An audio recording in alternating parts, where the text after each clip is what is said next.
வணக்கம். வணக்கம். சென்னையில் தொடர்ந்து போராட்டம். எதுக்கு? ஈரான் இஸ்ரேல் போரில் இஸ்ரேலை கண்டித்து. இஸ்ரேலை மட்டும் கண்டிக்கல, நரேந்திர மோடியே தான் காரணம் சொல்லிட்டு. ஆமாம், நரேந்திர மோடி காரணம். இந்த போராட்டத்தில் இப்போ இவங்களுடைய போராட்டத்தின் விளைவாக போர் நிறுத்தம் ஏற்பட்டிருக்கு. யாரு? சென்னையில் மவுண்ட் ரோட்டில் நடந்த போராட்டத்துக்கா? ஆமாம். கிண்டல் தானே பண்ணுறீங்க. விட்டா ஸ்டாலின் தான் நிறுத்தான்னு சொல்லுவீங்க. ஆமாம், அதுவும் ஒரு காரணம் இல்லை, அவரை எச்சரிக்கை விட்டுருக்காருல்ல. நல்ல கிண்டல் பண்ணுறீங்க, நக்கல் பண்ணுறீங்க. சரி, இப்போ இது நெக்கலாகவே இருக்கட்டும். இப்போ எனக்கு என்னென்னா, ஆரம்பத்திலிருந்து இஸ்ரேல் ஈரான் வாரில் இருந்து இப்போ இந்தியாவில் இப்போ குறிப்பிட்ட பேர் இஸ்லாமிய அமைப்புகள் அவங்க என்னன்னா யாருக்கு சப்போர்ட் பண்ணுறதுன்ற நிலைப்பாடு ரொம்ப குழப்பத்தில் இருக்காங்க. அவங்க எப்பவுமே குழப்பத்தில் இருந்தாங்க. இப்போ ஒரு உதாரணம் சொல்கிறேன். நான் படிச்சுட்டே வரும்போது ஆரம்பத்தில் என்ன பண்ணாங்கன்னா, அணு ஆயுதம் பாகிஸ்தானும் வச்சுருக்காங்கன்றதுனால இஸ்ரேல் இவங்களை தாக்குவாங்க அப்படின்ற மாதிரி பாகிஸ்தான் உள்ளே பூந்துருச்சு, இனிமேல் இஸ்ரேல் நடுங்கும். ஸோ அந்த மாதிரி சப்போர்ட் பண்ணாங்க. அதுக்கப்புறம் முனீர் அங்கே போனார், அந்த யூஎஸ் இஷ்யூ நடந்தது. கத்தாரில் இவங்க அடித்த உடனே என்ன ஈரான் பார்த்தீங்களா அப்படின்னாங்க. யூஎஸில் என்ன சொன்னாங்கன்னா வார் நிறுத்தம். அதெல்லாம் மோடி நினச்சிங்களா, சொன்ன ஒன்று நிறுத்திடுவாரா அப்படின்னு. இப்போ அனௌன்ஸ் பண்ணிட்டாங்க போர் நிறுத்தம்னு. ஸோ இவங்களுக்கு குழப்பமாக இருக்குது. உண்மையான நிலவரம் தான் என்ன நீங்கள் சொல்லுங்கள். இவங்களுக்கு எப்போவுமே குழப்பம் தான்.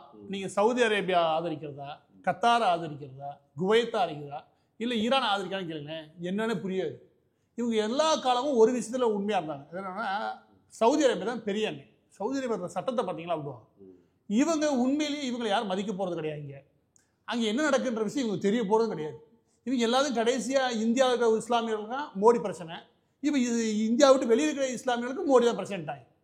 உண்மையான பிரச்சனையா இங்கே இஸ்லாமியோட பிரச்சனை அந்த புரிய மாட்டேங்குது. இல்லை, இப்போ எனக்கு என்னன்னா, போர் நிறுத்தம்ன்றது அனௌன்ஸ்மெண்ட் வந்துடுச்சு. அதுக்கு காரணம் யூஎஸ் தானே. 100% அமெரிக்கா தான். நீங்கள் அமெரிக்காவை மீறி எதுவுமே செய்ய முடியாது. நீங்கள் உங்களுக்கு பிடிக்கிறது ரெண்டாவது விஷயம். நீங்கள் இன்னமும் சொல்கிறேன், அமெரிக்காவுடைய பொருளாதார கட்டமைப்பு மட்டும் கிடையாது, சர்வதேச அளவில் ஒரு மேப்பை மட்டும் தேடுங்க.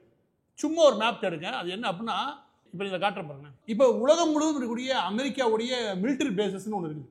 இது பலருக்குமே புரியணும்னு வச்சுக்கோங்க. நீங்கள் சர்வதேச திரைப்படங்களை பார்க்குறீங்க, இல்லாட்டி அமெரிக்கா சார்ந்து வெளியாக கூட இந்த ஹாலிவுட் மூவி இல்லாட்டி மற்றதை பார்க்குறேன்னு வச்சுக்கோங்க. உங்களுக்கு என்ன தோணும் அப்படின்னா, அவங்கள்ட்ட நல்லா கவனிச்சிங்கன்னா என்ன சொல்லுவாங்க அப்படின்னா, அந்த படத்தெல்லாம் பார்த்தீங்கன்னா, நாங்கள் அமெரிக்க மிலிட்டரி வேலை பார்த்தோம். எடுத்து என்ன கேட்போம்னா, எங்கே வேலை பார்த்தீங்க கேட்பான், எந்த கண்ட்ரியில், ஆப்கானிஸ்தான், ஈராக், ஈரான், கத்தார். இப்போன்னு அமெரிக்கா மிலிட்டரி வேலை பார்த்தா அமெரிக்கா வேலை பார்த்துக்க மாட்டான். நம்ம ஊரில் என்ன சொல்லுவோம், காஷ்மீர் வேலை பார்த்தோம், இல்லை ராஜஸ்தான் இயரில் வேலை பார்த்தோம், இப்படி தான் சொல்லுவாங்க. ஆனால் இங்கே மட்டும் அப்படி பேச மாட்டாங்க. நீங்கள் கவனிச்சு நான் படத்துலேயே அதுக்கு ஒன்று தான் காரணம். அதுக்கு காரணம் அப்படின்னா, அமெரிக்காவுடைய பேசஸ் இங்கே எடுத்து வச்சுக்கோங்க, அதிகப்படியாக தன்னுடைய படைகளை எங்கே குவிச்சிருப்பாங்க அப்படின்னா, ஜப்பான், பிலிப்பைன்ஸ், இந்த சீனா இருக்குல்லையா, இந்த சீனாவை எதிர்கொள்ளும் விதமாக பெரிய அளவில் படைகளை குதிச்சிருப்பாங்க. இதுதான் அந்த படைகளுடைய எண்ணிக்கை. இதில் பார்த்தீங்கன்னா ஜப்பான் இறக்கி தள்ளியிருப்பான், அதுக்கடுத்து பிலிப்பைன்ஸ் சுற்றி நிப்பாருப்பான்னு சொல்லுவேன். இது என்ன விஷயம் அப்படின்னா, சர்வதேச அளவில் உலகம் முழுவதும் இருக்கக்கூடிய ஒட்டுமொத்த வரைபடத்தை எடுத்தீங்கன்னா, நீங்கள் யூஎஸோட மிலிட்டரி பேஸ் மட்டும் தெரியும். அதுக்கு உங்களுக்கு மேப் ஒன்று கிடைக்கும். அது வேற எந்த கண்ட்ரி இந்த மாதிரி பண்ண முடியாது. இதுதான் அந்த மேப்பு. இதுதான் யூஎஸ். பெரிய அளவில் மிலிட்ரி, அதாவது சண்டே பக்கத்தில் அளவில் பெருசு கிடையாது. நீ கவனிச்சிங்கன்னா யூரோப்பில் பெரிய அளவில் குவிச்சிருப்பாங்க. அதுக்கப்புறம் இந்த போது ஜப்பான் போட்டு குவிச்சிருப்பாங்க. இந்த மிடில் ஈஸ்ட் இருக்குல்ல, இந்த மிடில் ஈஸ்ட்டில் நீங்கள் கவனிங்க, இந்த இடத்துல தான் இங்கே இஸ்லாமியர்களுக்கு தான் கொஞ்சமாக புத்தி வேணும். அது என்ன அப்படின்னா, சவுதி அரேபியாவில் ஏகப்பட்ட பேஸ் வச்சுருப்பான். ரெட்டாக இருக்கிறது எல்லாமே யூஎஸோடைய அவங்களுடைய சொந்த இடங்கள், அவங்களுடைய மிலிட்டரி மட்டுமே இருக்கக்கூடிய இடங்கள். சொந்த இடங்கள்லாம் அந்த நாட்டில் குறிப்பிட்ட இடத்துல இல்லையா, அதை யூஎஸ் ஆர்மி முழுமையாக பயன்படுத்திக்கலாம். அதில் அங்கே இருக்கக்கூடிய நாட்டினுடைய சட்டத்திட்டங்கள் பொருந்தாது. ரெண்டு நாடு ஒரு ஒப்பந்தத்தின் அடிப்படையில் எப்படின்னா, அந்த நாட்டுடைய பாதுகாப்பை உறுதிப்படுத்துவாங்க. நீங்கள் கனடாவுடைய பாதுகாப்பை நாங்கள் உறுதிப்படுத்துன்னு சொல்லுவாங்க தெரியுமா, ட்ரம்ப் அடிக்கடி. இது எதுக்கு சொல்கிறார் அப்படின்னா, எல்லா நாடுகள்லையும் இவங்க பேஸ் அமைச்சு கொடுக்க மூலமாக அதோடைய நட்பு நாடுகளுடைய அந்த பாதுகாப்பை உறுதிப்படுத்தும் அமெரிக்கா. நான் திரும்ப சொல்கிறேன், உங்களுக்கு அமெரிக்கா பிடிக்கலன்ற விஷயம். ஆனால் என்ன நடக்குதுன்னு யதார்த்தத்தை புரிஞ்சுக்கணும். சவுதி அரேபியா, ஈஜிப்ட், ஓமன், இப்படின்னு ஈராக்கு, ஜோர்டானு இப்படின்னு பார்த்து வச்சுக்க குவிச்சிருப்பான்.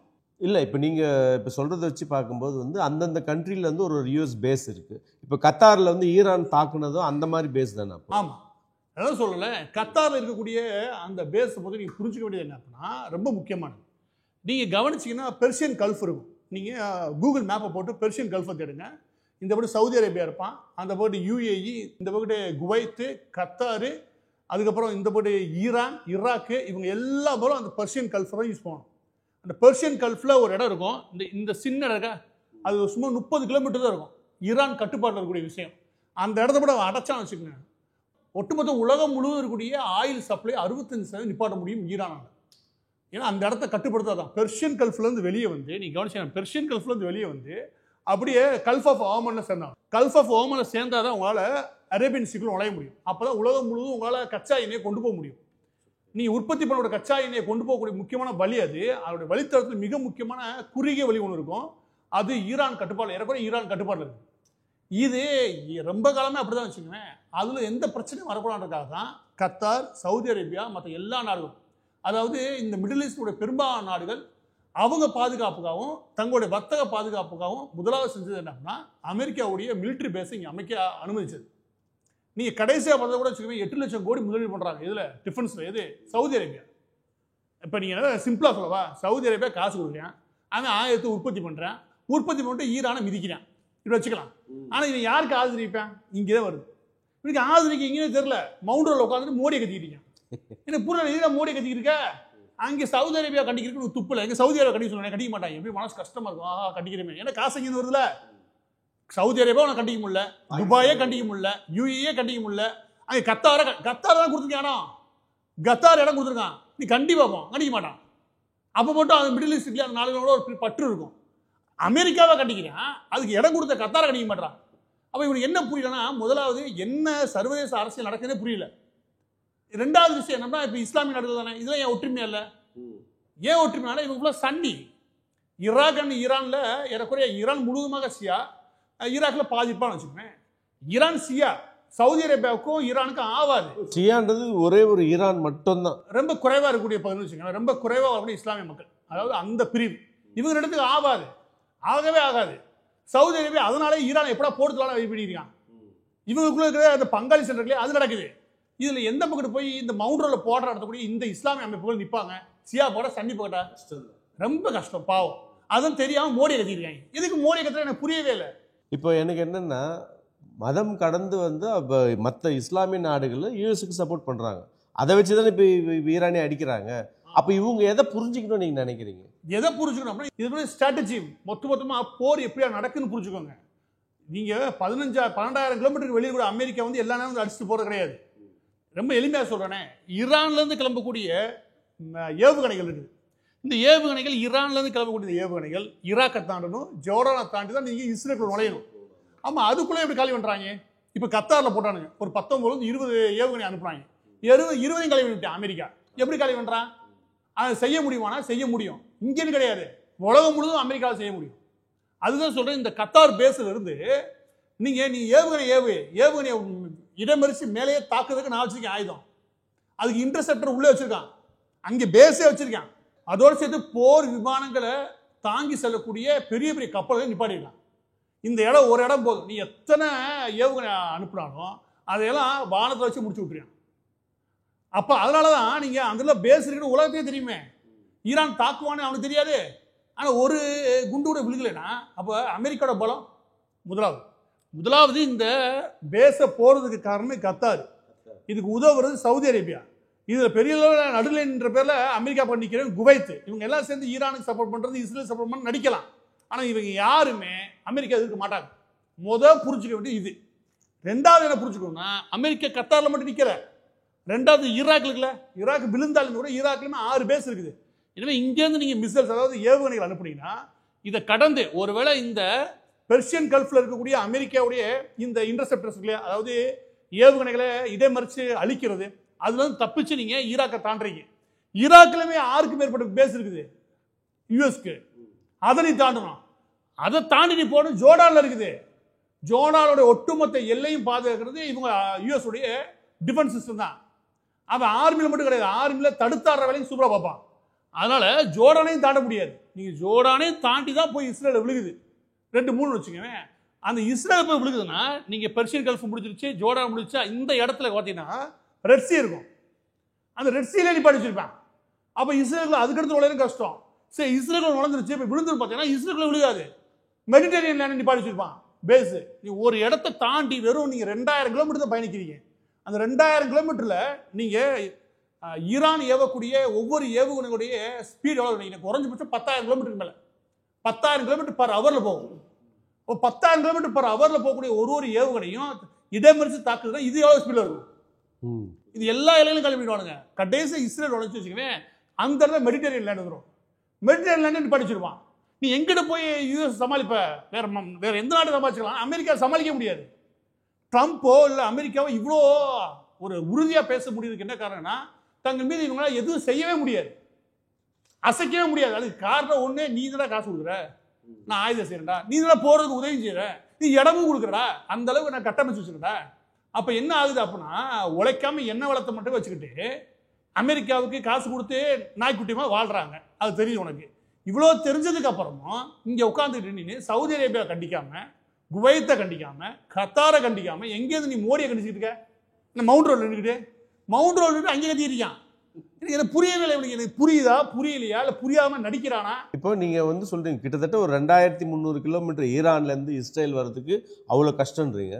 ஆனா யூஎஸ் 11,000 கிலோமீட்டருக்கு அங்கிருந்து தாண்டி வந்து இல்லை இப்போ தாக்குதல் நடத்துகிற விமானங்கள் இருக்குல்ல, அதுவும் அப்போ சொல்றேனே, இந்த உலகம் முழுவதும் பயணிக்கக்கூடிய இந்த மாதிரியான போர் விமானங்கள் இருக்குல்ல, இந்த விமானங்களுக்கு நீங்க இடைமறிச்சு போதுமான அளவுக்கு ஃபியூலை நிரப்புறதுக்கு உங்களுக்கு பேசஸ் உண்டு. அதுதான் கேட்குறேன். அவன் 11,000 கிலோமீட்டர் வந்து போக முடியும், போதுமான அளவுக்கு யூஎஸோட பேசஸ் உண்டு. அது ஏர் ஸ்பேஸ் அதாவது ஒவ்வொரு நாட்டுடைய வான்வழி தளங்களே அதை பயன்படுத்தணும், எந்த தடையும் இருக்குது யூஎஸ் மட்டும். ஏன்னா அதற்கு மேலே இவன் ஃபைனான்சியல் நெட்வொர்க்கையும் அதற்கு மேலே ஒவ்வொரு நாட்டோட பாதுகாப்பையும் உறுதிப்படுத்துறான் தன்னோட டெக்னாலஜியை பயன்படுத்து. திரும்ப திரும்ப சொல்றேன், ஒரு நாடு தன்னுடைய அறிவால் வளரக்கூடிய விஷயத்தினால எந்த அடையும் அப்படின்னு யூஎஸ் தயவுசெய்து படிச்சு புரிஞ்சுக்கணும். யூஎஸ் ஏன் உலகம் முழுவதுடைய புத்திசாலிகளை உடனே எடுத்துட்டு நினைக்கிறான் அப்படின்னா, அவன் அந்த நாட்டோட பலமே அது மட்டும்தான். இதனால எல்லா நாடும் அவன் அடிபடிச்சு போக வேண்டியிருக்குது. உங்களுக்கு பிடிக்காம போயிடலாம். இன்னைக்கு அமெரிக்கா ஸ்டோ பிடிக்காம இருக்கலாம். ஆனால் ஒன்று புரிஞ்சுக்கணும், நீ பிடிக்கலன்னா கூட ஏதோ வகையில் அந்த டெக்னாலஜி அடிபடிச்சு தான் இருப்பீங்க. உலகம் முழுவதும் ஒரு பெரும் கட்டுப்பாட்டை வச்சிருக்கான். அதுக்கு காரணம் அவருடைய அறிவுக்கு முக்கியத்துவம் கொடுக்கக்கூடிய ஒரு லேண்டாக மாறி இருக்கு. அதுக்கு ஆப்பர்ச்சுனிட்டி லேண்டாக வச்சிருக்கான். இப்போ நான் வார் ஸ்டார்ட் ஆன ஒரு 2-3 நாள்லேயே வந்து பாகிஸ்தான் வந்து வான் பண்ணாங்க. அவன் கண்டிக்கிறது இருக்கட்டும், அதுக்கு 2 நாளைக்கு முன்னாடி ட்ரம்ப்புக்கு நோபல் பரிசு கொடுக்க சொன்னா இல்லையா, அவன் பெரிய காமெடி. அவனே இது எதுக்கு திரும்ப கண்டிச்சிருப்பாங்க சொல்லவா, நாங்கள் ஈரானுக்கு வந்தால் நாங்கள் முன் வந்து நிற்போம்னு சொன்னு வச்சுக்கோங்க, அவன் ஏதாவது லோன் தருவேன். இது எங்கேயாவது லோன் தரலாம் தெரியான், பிச்சை எடுத்துக்கிட்டே அந்த நாடு. இங்கேயா ஓகே சவுதி அரேபியா சப்போர்ட் பண்ணுவோம், சப்போர்ட் பண்ணால் அவங்க ஏதாவது ஒரு 5000 கோடி தருவாங்க. எங்கேயா 5000 கோடி 10,000 கோடி கிடைக்கான்னு பிச்சை எடுத்துக்கிட்டே அந்த ஆள். அவன் சொல்கிறத அமெரிக்கா அப்படியே பயந்துட போதும். இவங்க உடனே பாகிஸ்தான் உள்ள வந்துருச்சுப்பா, இனி பாருங்கப்பா ஆட்டத்தை. இவங்க யாரு? நம்ம மவுண்ட் ரோடு பாய்ஸ்க்கு என்ன தெரியும்? அமெரிக்காவை பற்றியும் தெரியல, அமெரிக்காவுக்கு எப்படி ஃபண்டு போகிறதுன்னு தெரியல, அதுக்கு எப்படி பேசஸை மிடில் ஈஸ்டில் உருவாகிருக்கான்னு தெரியல, எண்ணெய் வளம் மிக்கக்கூடிய நாடுகள் எப்படி அடிபடிச்சு அமெரிக்காவுக்கு பாலுன்னு தெரியல, அதை கண்டிக்கிறதுக்கு நமக்கு துப்பும் இல்லை. கடைசியாக எல்லா பிரச்சனைக்கும் நரேந்திர மோடியும் காரணம் நிற்கிறாங்க மவுண்ட் ரோட் பாய்ஸ். இப்போ இறுதியாக என்னென்னா, இந்த மதம் இதெல்லாம் இப்படிலாம் யோசிக்கிறது, டெக்னாலஜி எவனுக்கிட்ட இருக்குதோ அவன் தான் ஜெயிப்பான், அப்படி எடுத்துக்கலாமா? ஆமாம். இப்போ நீங்கள் இங்கே மவுண்ட் ரோடில் உட்காந்து போராடுறீங்க, இவங்க கொஞ்சமாக மனசாட்சி யோசிச்சு பாருங்க, உங்களை எந்த பட்டி சேர்ப்பான்? ஈரான் பட்டு ஒரு பட்டு நிற்கிறீங்க, அங்கிட்டு ஒரு காலை வச்சுட்டு சவுதி அரேபியா கண்டிக்க முடியாமல் அந்த பர்ஷியன் சீக்குள்ளே காலை விடுறீங்க. உங்களுக்கு எங்கே கால் வைக்கிறதே தெரில, யாருக்கு ஆதரவாக நிற்கிறதுன்னு தெரில, எந்த பட்டு நிற்கிறதே தெரியாமல் இங்கே நின்றுட்டு உங்களுக்குள்ள ஒரு வெறுப்பு, அது அமெரிக்காவை எதிர்த்து கத்திக்கிறீங்க, இன்னொரு வெறுப்பு மோடி எதிர்த்து கத்திக்கிறீங்க. ஆனால் என்ன நடக்குதுன்னே புரியல உங்களுக்கு. அப்படி புரிஞ்சாலும் உங்களுக்கு அது ஏற்றுக்கொடுப்படியே இல்லை. நீங்கள் உண்மையை பட்டவர்த்தமாக சொன்னால் கூட இவங்க ஏற்றுக்க மாட்டாங்க. இவங்களுக்கு வர கோபத்துக்கு யாருன்னா திட்டி தெரியணும். அதுக்கு அமெரிக்கா ஒருத்தர் கிடைச்சான், இந்த போட்டு மோடி கிடைச்சார். நீ திட்ட வேண்டிய ஆள் சவுதி அரேபியா, ஒரு நாள் அதை திட்டிட்டு குவைத்து அவனை ஒரு நாள் திட்டிட்டு, கத்தார் அவனை ஒரு நாள் திட்டிட்டு, UAE இந்த நாளை வரிசையாக திட்டு வச்சுக்கவே இவங்களுக்கு அடையாளமே கிடையாது. ஏன் வர ஃபண்டெல்லாம் அங்கே தான் வந்து இருக்குது.